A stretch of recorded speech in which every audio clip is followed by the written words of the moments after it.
الحمد لله خالق الوجود من العدم وجاعل النور من الظلم فمخرج الصبر من الألم وملقي التوبة على الندم فنشكره على المصائب كما نشكره على النعم ونصلي على رسوله الأكرم ذي الشرف الأشم والنور الأتم والكتاب المحكم وكمال النبيين والخاتم سيد ولد آدم الذي بشر به عيسى بن مريم ودعا لبعثته إبراهيم عليه السلام حين كان يرفع قواعد بيت الله المحرم فصلى الله عليه وسلم وعلى أتباعه خير الأمم الذين بارك الله بهم كافة الناس العرب منهم والعجم.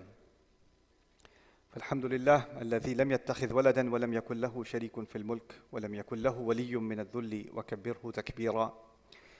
والحمد لله الذي أنزل على عبده الكتاب ولم يجعل له عوجا.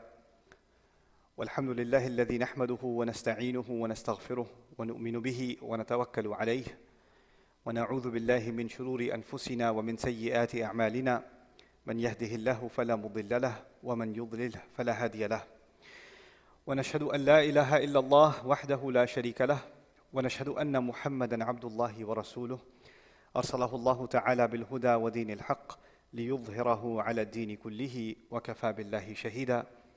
فصلى الله عليه وسلم تسليما كثيرا كثيرا. أما بعد فإن أصدق الحديث كتاب الله وخير الهدي هدي محمد صلى الله عليه وسلم وإن شر الأمور محدثاتها وإن كل محدثة بدعة وكل بدعة ضلالة وكل ضلالة في النار.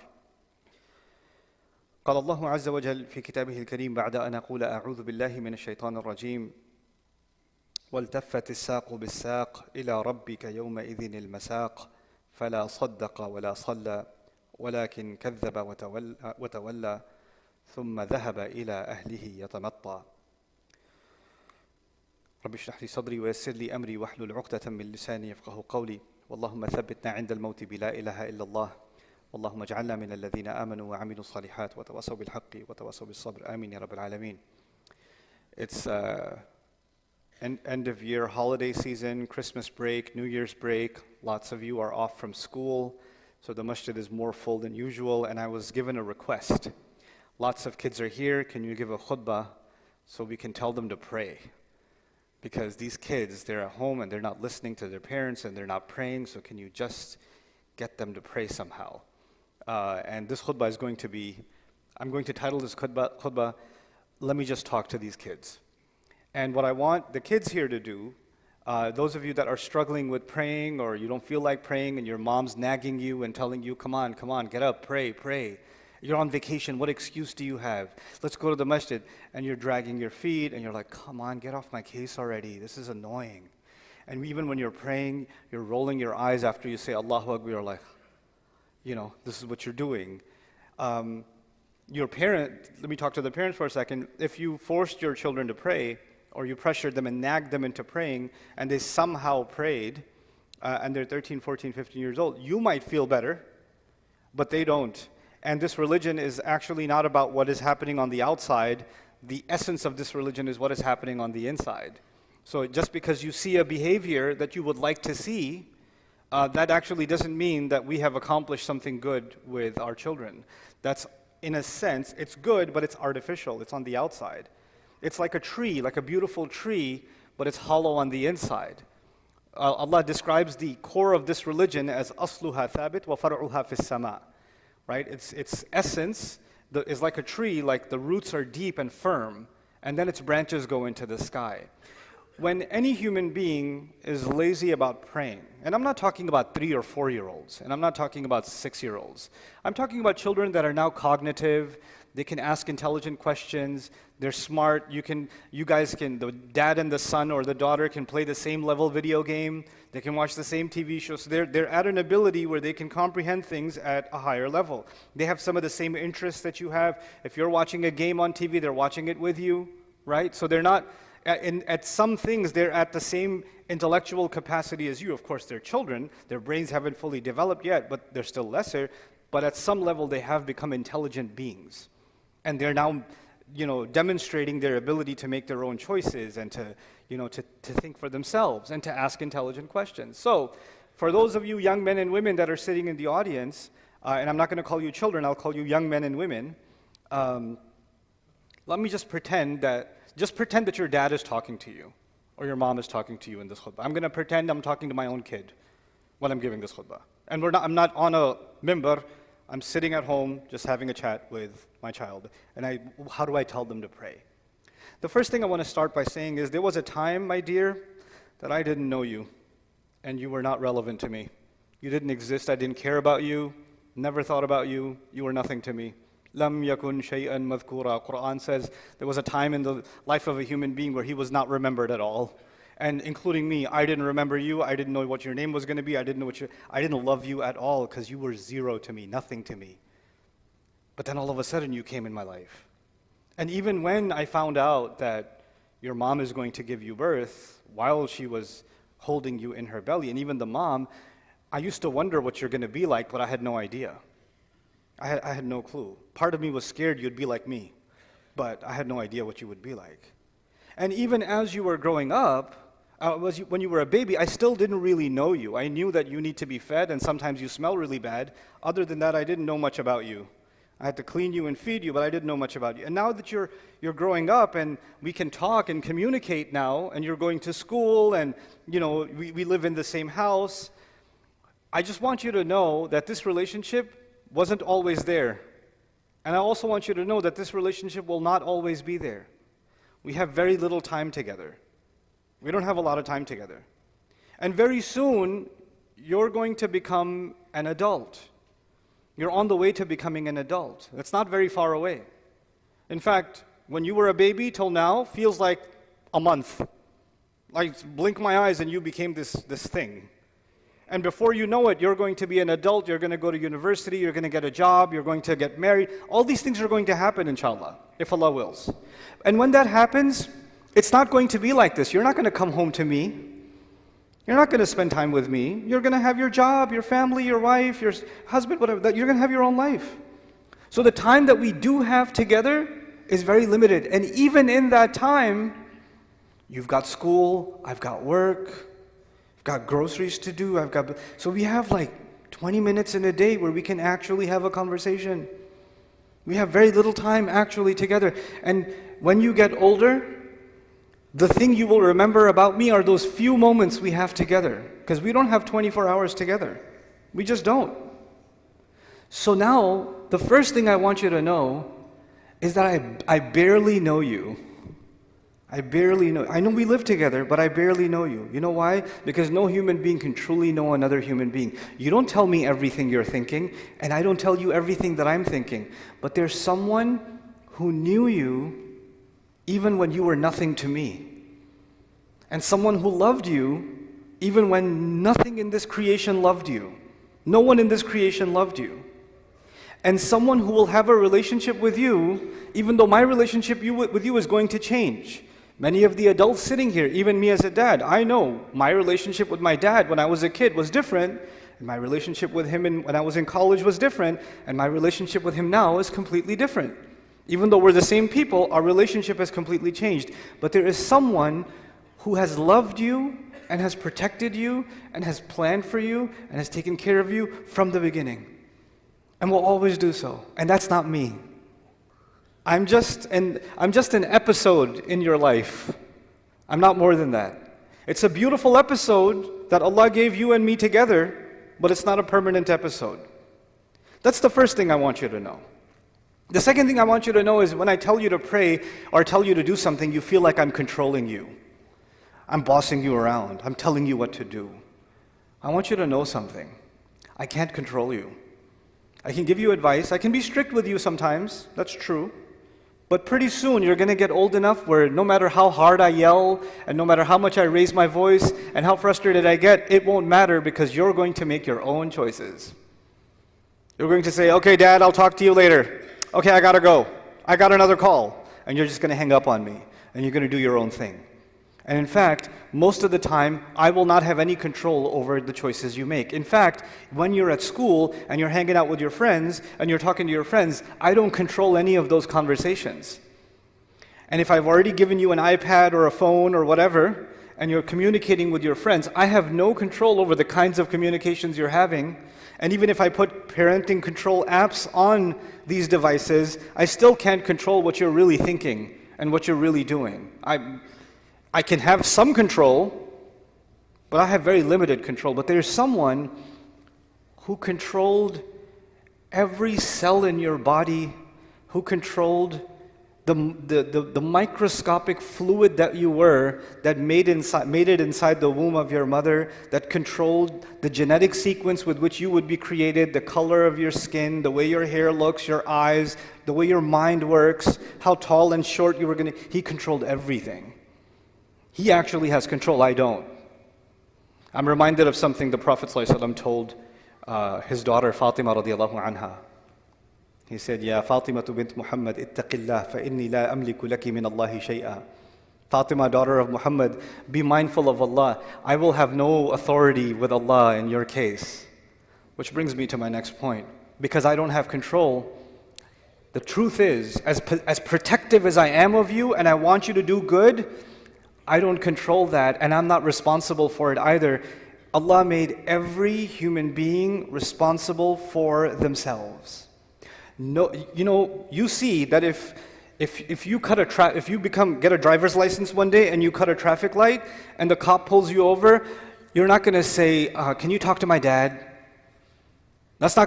You're going to have to deal with that yourself. When your university professor is going to fail you in the class, you're going to say, "Hold on, let me call my mom." Nope, you're responsible yourself. In the court of law, you're responsible yourself. At the university, you're responsible for yourself. At your job, you're responsible for yourself. For your health, what you put in your body, you're responsible for yourself. For putting yourself in danger and hurting yourself, you're responsible for yourself. The older you're getting, the more freedom you have, the more responsible for yourself you are. You cannot be controlled by anyone and no one else is responsible for you. لا تزر وازرة وزر أخرى. Nobody will carry anybody else's burden. I am actually not responsible for you because Allah will, and on Judgment Day, absolutely, every one of us will come in front of Allah alone. Right now we're together, we live together, we're a family, we hug each other, I love you to death, I think about you all the time, but there's a day coming where we're going to be just as alone as we ever were in our existence. In fact, even if you come running to me at Judgment Day, it could happen that I'm going to run away from you. I don't know you, get away from me. I got my own issues right now. Because my relationship with you was these few microseconds compared to my relationship with Allah, which is a much bigger relationship. It's a lot older and it's going to last a lot longer. Right? And I have to deal with that relationship right now on Judgment Day. So this relationship, يَوْمَ يَفِرُّ الْمَرْءُ مِنْ أَبِيهِ وَأُمِّهِ, and all those ayat. A person will run from his mother, his father, his children, his siblings, his spouse. Some of you say running from the spouse, I already do that. Okay, anyway. So, the next thing I want you to know is that I need to feel that you respect me. I need to feel that you love me. Just like you need to feel like I care about you. When you love someone, you kind of have some needs from them. You need for me to make sure that the house is taken care of. You need to make sure, my responsibility, you need from me that the electricity bills are paid and the heating is working. And you need for me to make sure that you can get to school. You need to make sure, for me to make sure that you have clothes. Those are my responsibilities. And I need to make sure that I feel some respect from you and regard from you and obedience from you. I get that. But the relationship you have with Allah is different. You have a lot of needs from Him. He has no needs from you. He doesn't need you at all, actually. He doesn't need anyone or anything. And let's just talk about you. When you say, why do I need to pray? Why does Allah need me to pray? Allah doesn't need for you to do anything. It's not about Him at all. Allah even says, when nothing will remain, let me just give you an example from the Quran, when nothing will remain in this universe. Let's talk about that about the glory of Allah for a second. Recently I was in Qatar during the World Cup. And the team that wins, so Argentina wins, and it's a glorious event, and they're being celebrated as champions, right? But imagine if the athlete was being celebrated, but there was no crowd, no cameras, no stadium, nothing. A guy lives on his own on an island, and he kicks a ball into a goal and says, "Glory!" and nobody's there. That sounds psychotic, doesn't it? To have glory, you need to have an audience. To be acknowledged, you need to have people around, somebody to acknowledge. To have praise, to have appreciation, you can't have appreciation by yourself. You got to have someone doing it for you. But Allah says, كُلُّ مَنْ عَلَيْهَا فَانٍ وَيَبْقَى وَجْهُ رَبِّكَ ذُو الْجَلَالِ وَالْإِكْرَامِ. He says, everything will stop existing on this earth, and yet the face of your Rabb will remain and it will still possess glory. Allah is the only one who is glorious even when there's no one glorifying Him. Only one. Anybody else needs somebody else to do it. So Allah does not need my prayers. Allah doesn't need me to eat halal chicken. Allah doesn't need me to not say bad. He doesn't need any of that from me. So just get that thought out of your head that somehow you're doing anybody a favor. Allah even says, يَمُنُّونَ عَلَيْكَ أَنْ أَسْلَمُوا. They think they're doing you a favor by accepting Islam. You know? Allah said, لَا تَمُنُّوا عَلَيَّ إِسْلَامَكُمْ. Don't tell me that you're doing me a favor with your Islam. بَلِ اللَّهُ يَمُنُّ عَلَيْكُمْ. Allah is the one doing you a favor. Now, the next thing. Why does someone not pray? I'm not talking about you, my dear son or my daughter. I'm not talking about you, but just let's ask the question, why does someone not pray? Well, there could be lots of answers, but Allah has His own answer to that question. It's a pretty scary answer.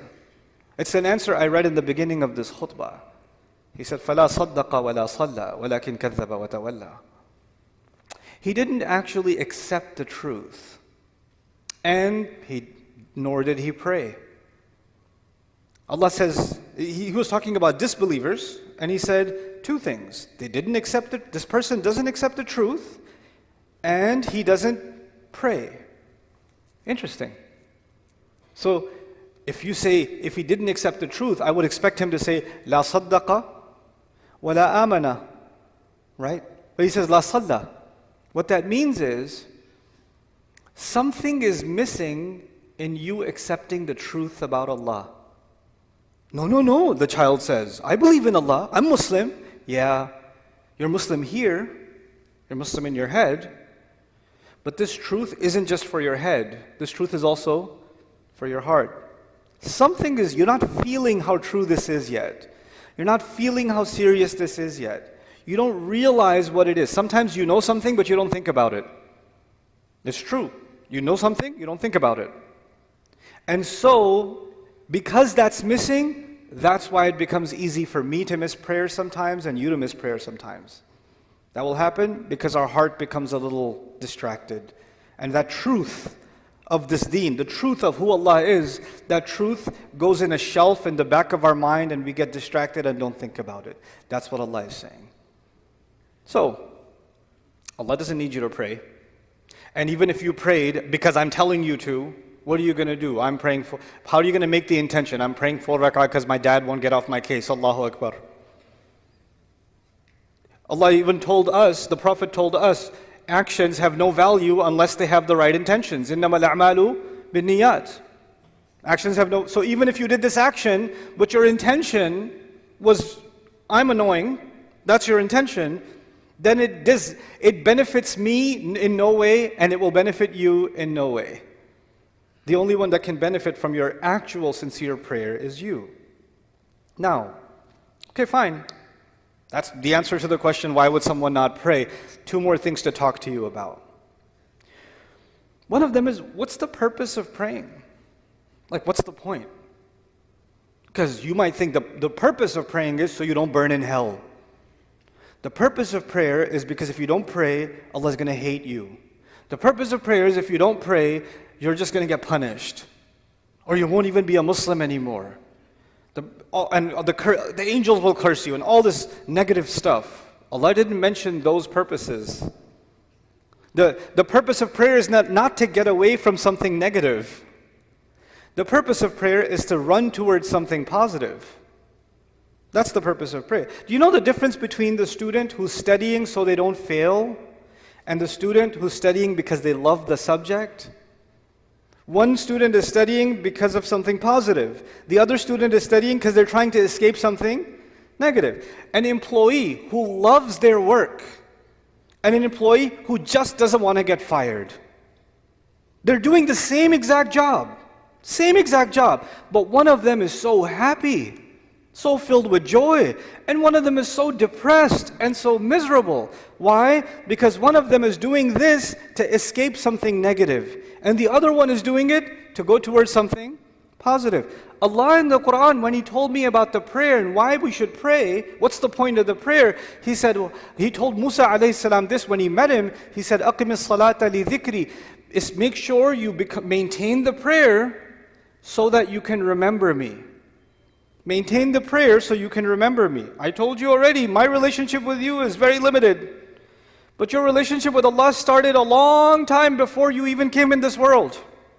And your relationship will continue with Him a long time after you even leave this world. And that relationship is worth remembering because every good thing that comes to you comes from that relationship. Some good things come because I'm your dad. Some good things. But all the good things that come to you only come to you because of that relationship. So if you want all the positive things to stay in your life, you must remember where all of the khair comes from, all of the ni'mah comes from, all of the rizq comes from, all of the guidance comes from. So Allah says the best way you can remember that is that you remember Allah by prayer. The best way to remember Allah is the prayer. أَقِمِ الصَّلَاةَ لِذِكْرِ. That's why you should pray. And finally, okay, that's why you should do it. But just because you're doing it for the right reasons, that's not Allah. Allah says that's not enough. There's some benefits too. There's some good things will come your way when you truly remember Allah. When you truly remember Allah the way He wants you to. And the way He wants you to is these prayers. If you can do this, Allah says, إِنَّ الصَّلَاةَ تَنْهَا عَنِ الْفَحْشَاءِ وَالْمُنْكَرِ. And even in this ayah, وَلَذِكْرُ اللَّهِ أَكْبَرُ. He says prayer has the benefit of stopping you from falling into things that are indecent. Because indecency is all around you, and I, son, cannot stop you from being exposed to it. Indecency is on your device, indecency is at your school, indecency is among your friends, indecency is at an Eid party when you're going to a corner talking to your friends. Indecency will be everywhere. And every time you go towards indecency, your heart will get damaged. And Allah says, if you can maintain this prayer, it will prevent you from falling into indecency.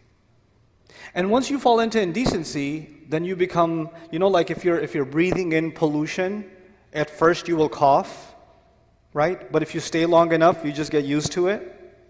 Well, indecency is like that. When you're taking it long enough, it's not that big of a deal anymore.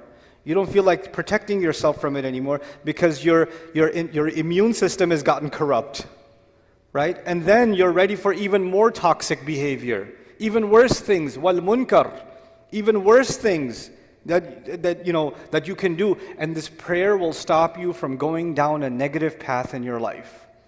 That's why you should pray.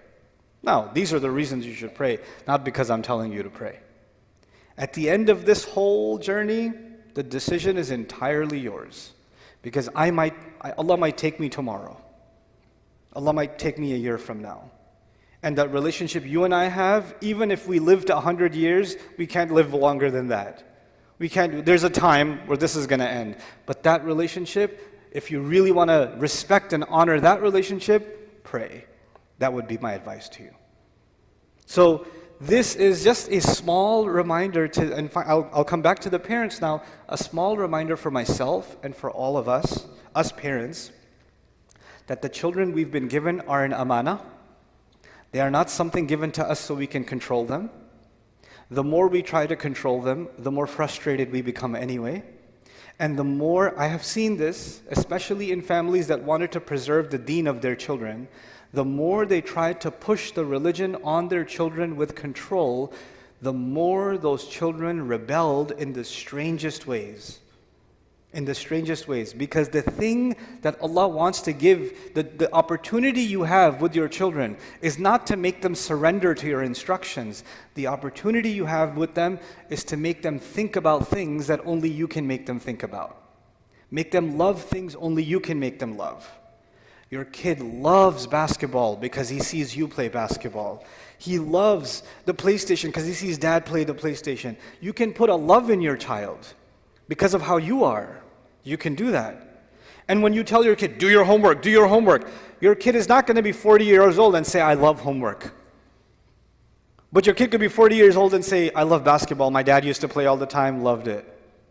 What you love gets transferred over. What you instruct gets rejected. That's your reality. Forget your children. That's your own reality. Some of the things you love about your dad are the things that were passed down by love. And some of the things you hate about your dad are the things that he tried to shove down your throat. That's the reality of everyone sitting here. Even if you don't say it out loud, because we love our parents and we respect them, but there are some things that we didn't take from them. And there are some things we did, and the only things we did were the ones that were passed down by love. And that's actually the ishara given to us parents in the ayah of Surah Al-Isra. رَبِّ ارْحَمْهُمَا كَمَا رَبَّيَانِي صغيرًا. Rabbayani means when tarbiyah is used for growing a plant. You have to take care of the plant. You have to be delicate with it. You have to nurture it. You have to provide it soft soil. You have to remove the weeds from it. You can't yell at the plant. You can't say, get up already, grow already. You have to let it take its time. You have to see sometimes insects come and bite some of the leaves, and you have to remove the insects. And you cannot just, you have to sometimes be a little bit harsh with it, but just enough that the insect is removed, and then you have to water it again. This is us and our kids. And this is why we make that dua for our parents. May Allah Azza wa Jal give our children the guidance that only He can give. Allah put istiqamah in their hearts that they make right choices in their lives. May Allah Azza wa Jal make them like the dua of Ibrahim alayhi salam that he made for all of us, all of his lineage and all of the ummah, when he said, Rabbi ja'alni muqima salati wa min dhurriyati. My Rabb, make me someone who established the prayer and from among my children also. And may Allah give the parents here, myself and all of you, make us examples of loving Allah and loving the prayer, so that our children fall in love with the prayer just because of the way we love the prayer. Barakallahu li wa lakum fil Qur'an al-Hakim wa nafa'ani wa iyyakum bil ayati wa dhikr al-Hakim. الحمد لله وكفى والصلاة والسلام على عباده الذين اصطفى خصوصا على أفضلهم وخاتم النبيين محمد الأمين وعلى آله وصحبه أجمعين. قال الله عز وجل في كتابه الكريم بعد أن أقول أعوذ بالله من الشيطان الرجيم إن الله وملائكته يصلون على النبي يا أيها الذين آمنوا صلوا عليه وسلموا تسليما. اللهم صل على محمد وعلى آل محمد كما صليت على إبراهيم وعلى آل إبراهيم في العالمين إنك حميد مجيد. اللهم بارك على محمد وعلى آل محمد كما باركت على إبراهيم وعلى آل إبراهيم في العالمين إنك حميد مجيد. عباد الله رحمكم الله اتقوا الله إن الله يأمر بالعدل والإحسان وإيتاء ذي القربى وينهى عن الفحشاء والمنكر ولذكر الله أكبر والله يعلم ما تصنعون. أقم الصلاة إن الصلاة كانت على المؤمنين كتابا موقوتا. There's someone taking shahada after the salah, so please wait.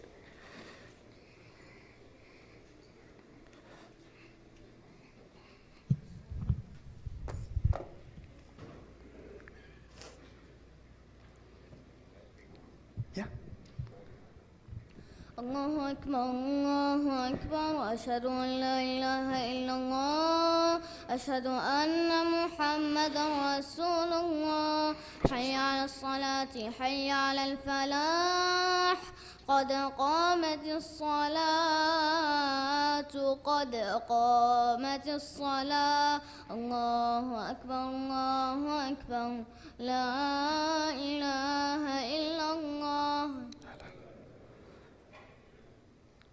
استقيموا يرحمكم الله. الله أكبر.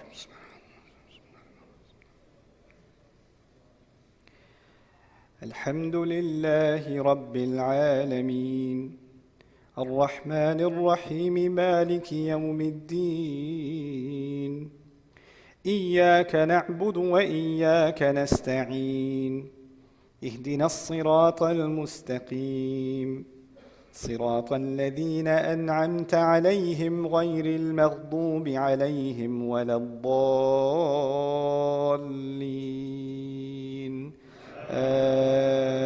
آمين.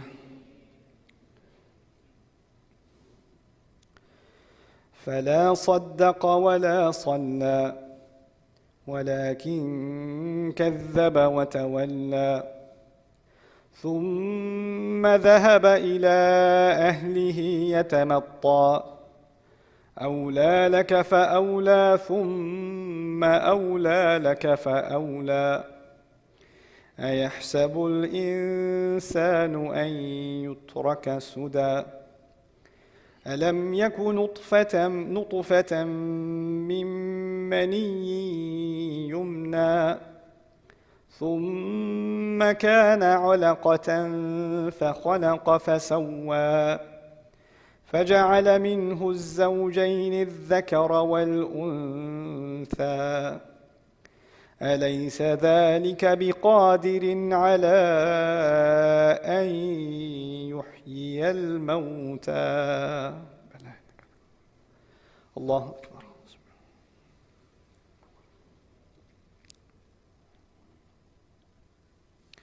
سمع الله لمن حمده. الله أكبر.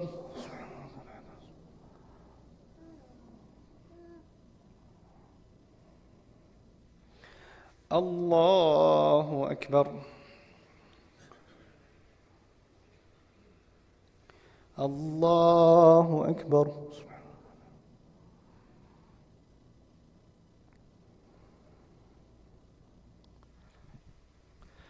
الله أكبر. الحمد لله رب العالمين الرحمن الرحيم مالك يوم الدين إياك نعبد وإياك نستعين اهدنا الصراط المستقيم صراط الذين أنعمت عليهم غير المغضوب عليهم ولا الضالين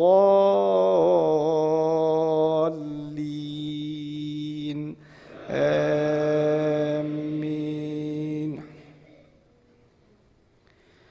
هل أتى على الإنسان حين من الدهر لم يكن شيئا مذكورا إنا خلقنا الإنسان من نطفة أمشاج نبتليه فجعلناه سميعا بصيرا إنا هديناه السبيل إما شاكرا وإما كفورا.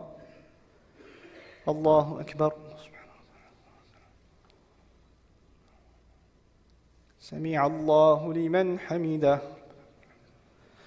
الله أكبر.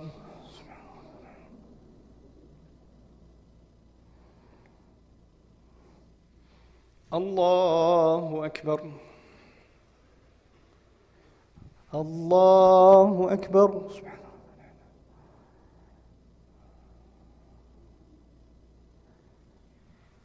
الله أكبر.